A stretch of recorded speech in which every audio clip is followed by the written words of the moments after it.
Okay, so for the case slot, like we showed you from the back, it can be either DB25 or phase 40. I'm just going to remove the DB25 and show you how the DB25 comes out. So again, you would use our connector, and you just put a little force to it. It comes out. This is the K card. You've got all of these little relays that basically stand for the 32 channel relays on the DB that are connected to your DB25 connectors and can go out. The same for the phase 40. It's not that much different.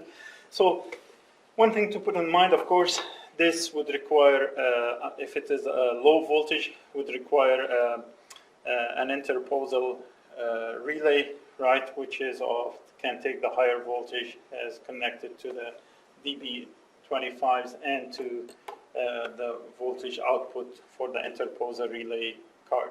The next thing, we're going to pull out our A board, or it's a DC analog inputs.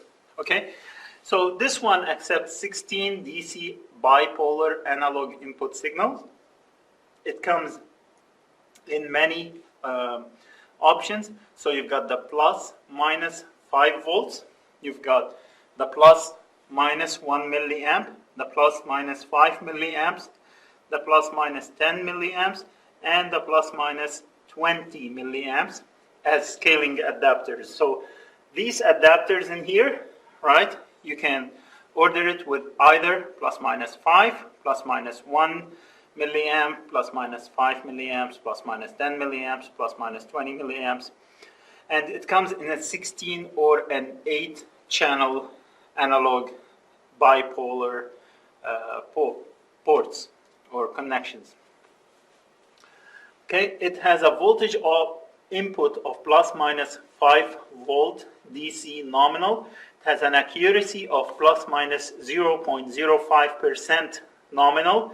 It has an overload of plus minus 30 volt DC continuous. It has a dynamic range of 125% of nominal, resolution of 12-bit plus sign, and it has a conversion time of 16.7 milliseconds at 60 Hertz or 20 milliseconds at 50 Hertz.